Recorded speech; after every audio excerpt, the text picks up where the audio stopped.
So welcome everyone to this month's core community call. There is a couple things on the agenda. So the first thing we're going to hear from Will before you, Wen. Will, about the upcoming release changes that they have or that they're pushing. And then we'll hear from Wen on SIMD 46.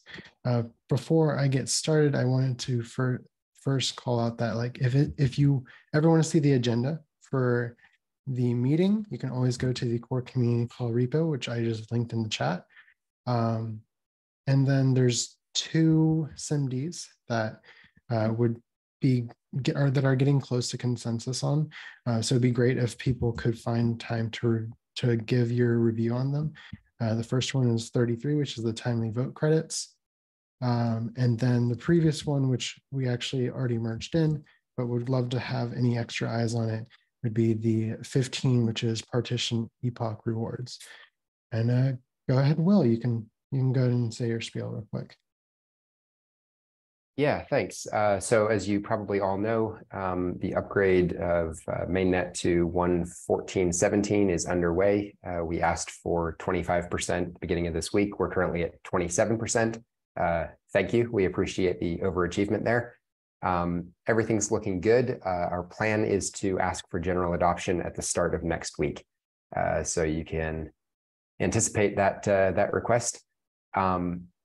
In case anyone hasn't seen it yet, I would encourage you to read the outage report from the February outage.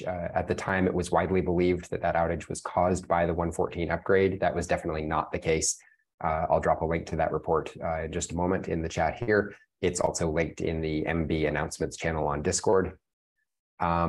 We also have some audit reports that we'll be publishing later today related to 1.14. Feel free to peruse those. There's nothing scary in them. If there were, we wouldn't be shipping the release, but it might give you some peace of mind and some interesting reading. So yeah, thanks everyone who's already upgraded, and looking forward to getting the rest of the cluster on 1.14 soon. All right, Wen, you're up. Okay, let's share my slides first, then I can present it. Slideshow and share screen. Sorry, what? I share screen. Oh my. So hello to those who I haven't met yet. I'm Wen. I joined Solana Labs last September, and personally, I'm working on consensus. Personally, I'm interested in like high performance and high reliability system design. So how come I don't see my slides to share? Oops, no, sorry. Why don't I have my slides to share? I have it previously, and let me do it again. Sorry for wasting time. I don't see my slides to share. I can share my whole screen, maybe. That'll work. Okay. Do you see the slide now? Yep. Okay, sounds good. So motivation and requirements. We are interested in making Solana more reliable, of course. So for high reliability, there are many things you can do. First of all, you can write very high quality code, then you have less outages, but no code is ever perfect. So you need testing to improve it, but testing couldn't catch all problems. So you need monitoring to tell you what problems you have. And when monitoring tells you there is a big outage, you kind of need outage handling to get the cluster back to a sane state. So there are a lot of efforts inside Solana to improve code quality or testing or monitoring and other stuff and auditing and formal verification. And today, the proposal is only about outage handling. So first of all, let's look at how we handle outages now. So when I'm talking about outages, I'm talking about like the last outage where the whole cluster just couldn't make roots anymore, it's not making progress. And so somehow what we needed to do is we need to restart validators, give them a same state to start with, so the cluster can continue function again. So this is called cluster restart, which I have a link here. It's very different from like sporadic single validator restart, which happens all the time. And that doesn't impact reliability at all normally, because you still have a lot of validators functioning. So what we do now, first of all, we would try to find the highest optimistically confirmed block. So optimist confirmed means you have a block which got the votes from majority of the validator. When we say majority, we use 2/3 here. So when the block is optimistically confirmed, ideally we shouldn't roll it back, because it may contain user transactions. If you roll it back, it will have economic impact, very big economic impact. So the whole design goal in this proposal is to try not to roll back optimistically confirmed block if possible. So in reality, today we also try to do the same, but since today we don't have really autonomous process to do this, today we use what we call social consensus.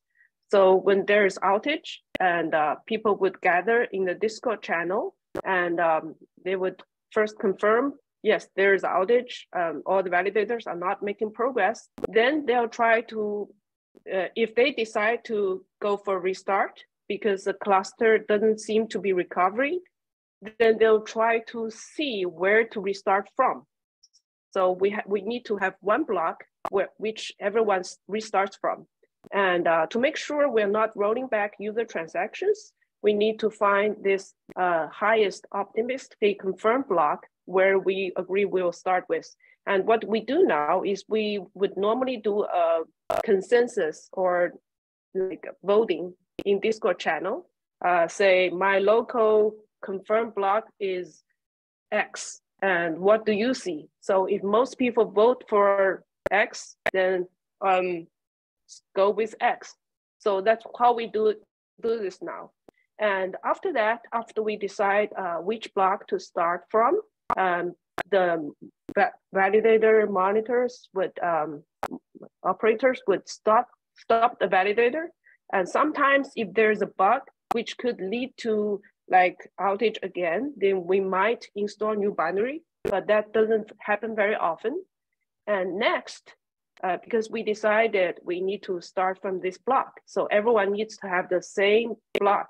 So you would create a snapshot with a hard fork at this block we decided on. And if you don't have that block locally, you would download it from a trusted source. And after that, you would restart validators with the following arguments, 2 arguments. One is wait for supermajority at slot X. And next is, I think the bank hash at this slot is blah. So this makes sure you restart with the correct snapshot. You have the correct block and correct hash. And then you would wait for 80% of the people to reach the same state as you. Then the whole cluster begin to function. You start to make new blocks again, and you start to vote, and all things go normal. So there are a lot of problems with this current restart process. Maybe the biggest problem is it takes a long time. So the whole cluster restart takes about, it could take about like several hours, which would make your reliability not very good. So in the future, we might have other efforts to make it faster, but today we're just trying to solve a small problem. So we're trying to improve the process of finding highest optimistically confirmed block, because it's really hard for human to poll like 2,000 to 3,000 validators and see what each one voted for, and then decide what the block is. this is really a job better for machine. So we're trying to see whether we can develop a protocol so that the machines can automatically find the highest confirmed block without human intervention. And so, oops, go back. Okay, that's fine. So the main design goal here is not to have false negatives. That means if a block was confirmed before the restart, try not to roll it back, because that will have very, very bad impact. And but false positives might be okay. It means maybe some block is not confirmed before the restart, but somehow we think it is confirmed, which is fine. Let's say there's so our limit is at 67. Let's say there is a slot which got 66% of the votes, and there are no competing blocks. So this is the only one we know which got 66% of the votes. So it's okay if the 80% of the validators in restart decide that we should start from here, even though it's not confirmed. It's okay to confirm more, but it's not okay to roll back confirmed block.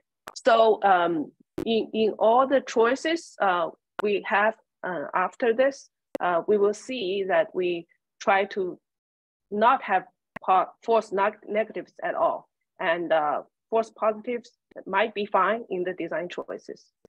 So the new approach, we think, because we now want to have machines automatically negotiate what is the block we want to restart from. Oops, sorry, let me turn that off. We would still have human in the room.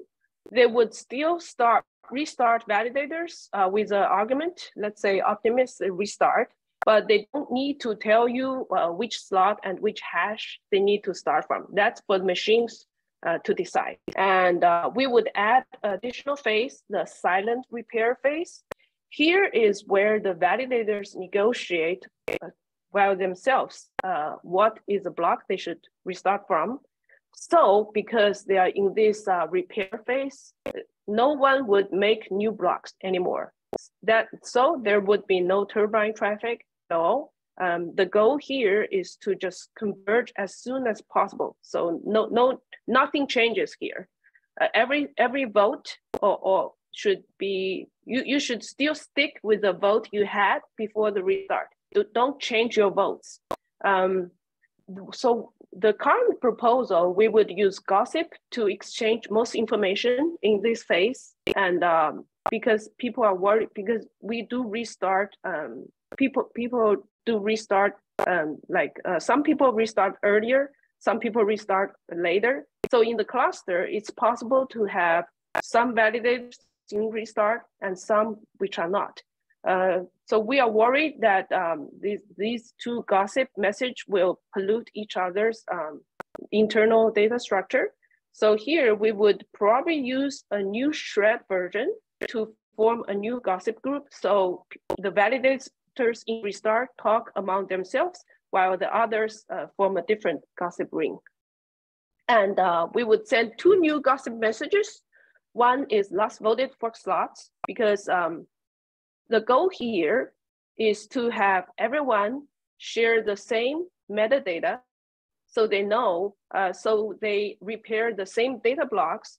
So at the end of silent repair phase, everyone should have the same data and same metadata so that they can make the same decision on the same block and start from here. So last voted fork slots is where we share the last vote before the restart.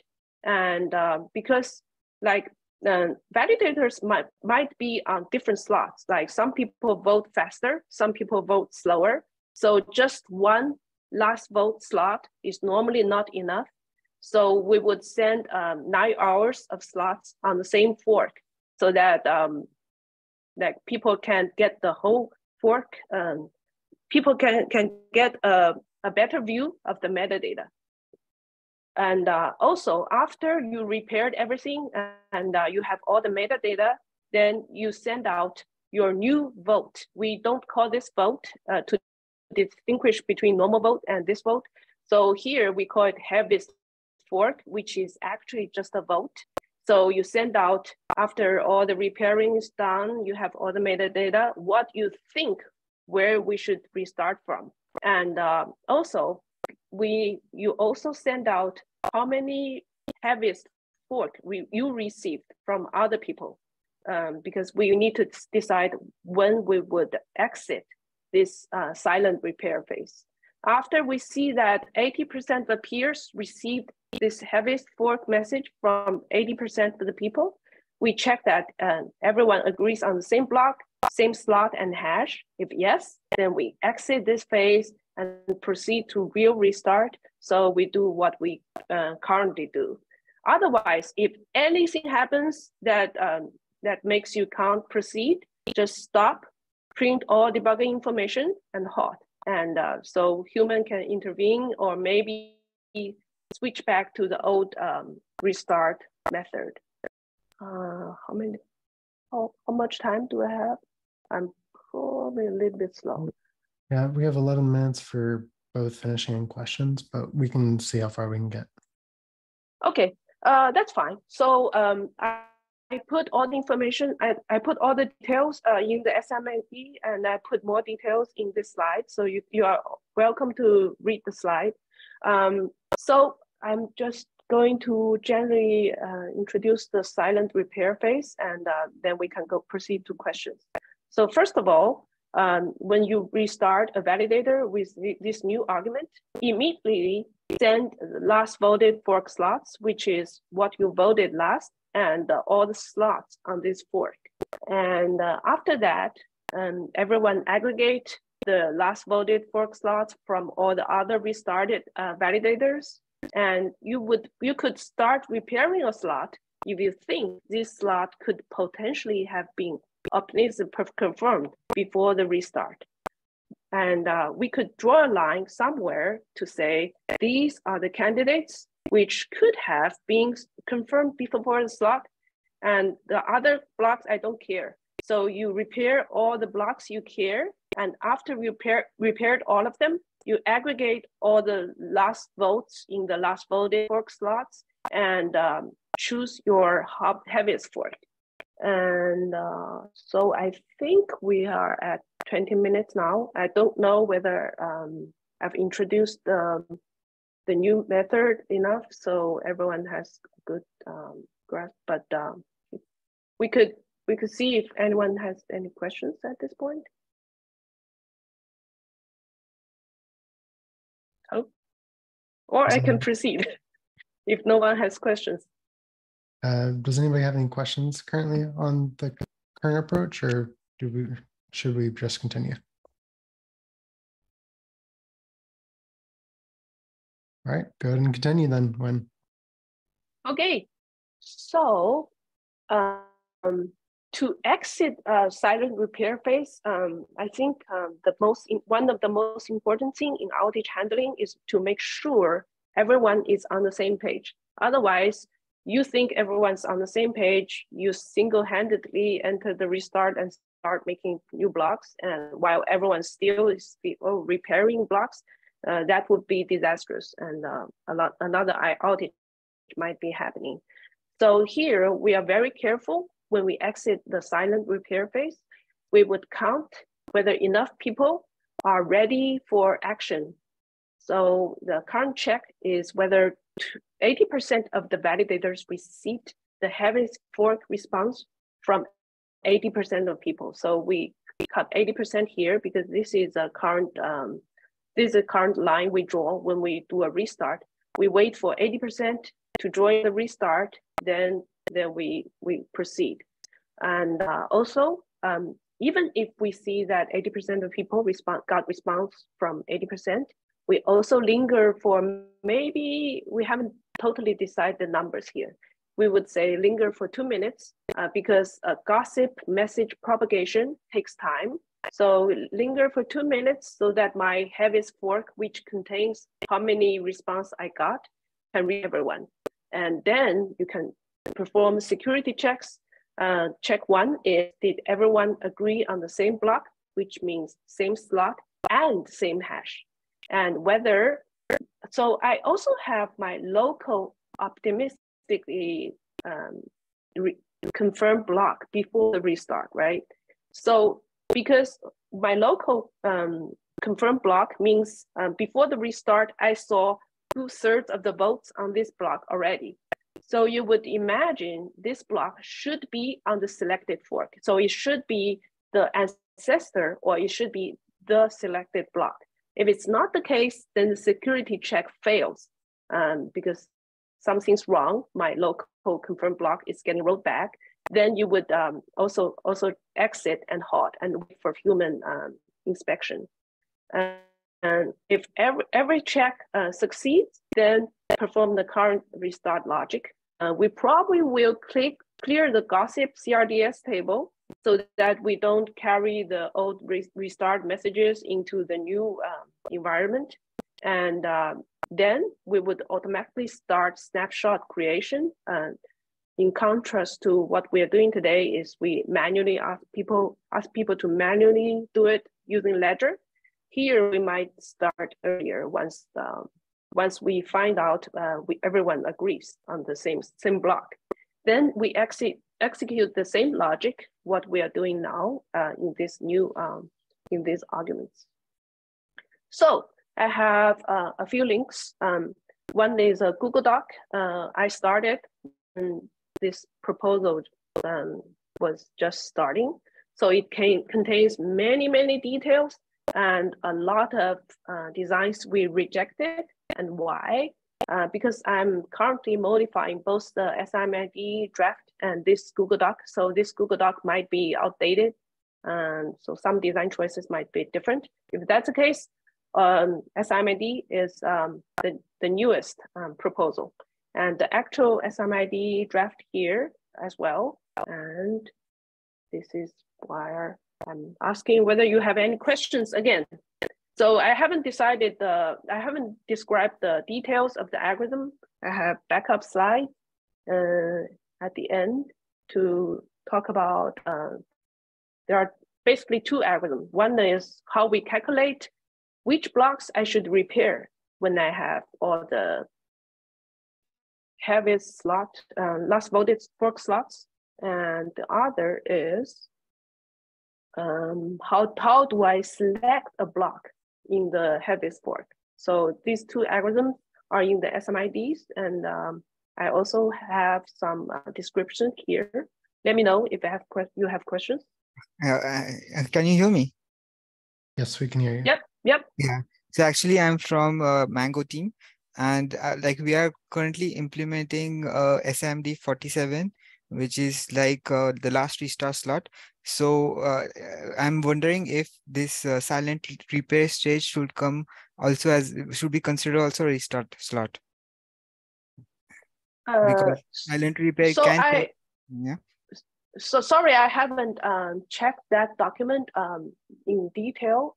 So okay. I think your proposal, correct me if I'm wrong, your proposal is to expose the last restarted slot somehow through Ledger, right? Is that correct? Exactly, yeah. So here I think it's orthogonal, but once the silent repair phase is over and we know where we are restarting from, we could also like connect to your code and expose this information somewhere, right? Yeah, exactly. So like silent repair should be considered as a restart, right? Because it may take time to restart the slot silently, right? That's my question. So when it's in the silent repair phase, we don't know for sure it's a restart. They are negotiating, but they don't know whether they can decide on the same block. So in that case, I don't think we will expose anything. And once that phase is over and we know we are really entering the restart, then we can expose that restart slot. Did that answer your question? Okay, yeah, it makes sense.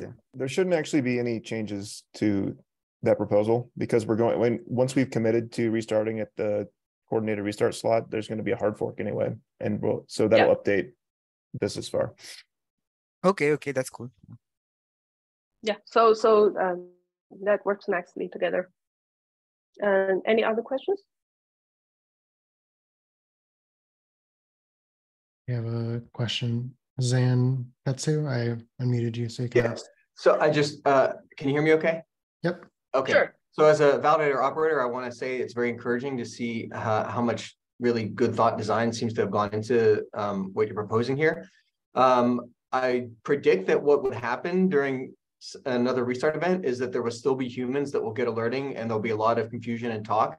So, and if we're kind of racing some automated process, just keep in mind that you may want controls there, is certainly messaging from the validator to sort of let us be very aware of what's going on so that we can make decisions about, because if someone believes that there's a bug or a reason that the restart shouldn't proceed, allowing something to run away with, a whole cluster restart that we want to pause, just having controls and informational messages to help us understand what's happening are very important. I just wanted to emphasize that.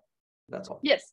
I think maybe later there will be, I would try to get more feedback from the operators, because this really impacts how you operate during outage, right? So it helps to get more feedback there. So I think, first of all, I totally agree. The current approach is opt-in. If you don't restart your validator with that flag, nothing would happen.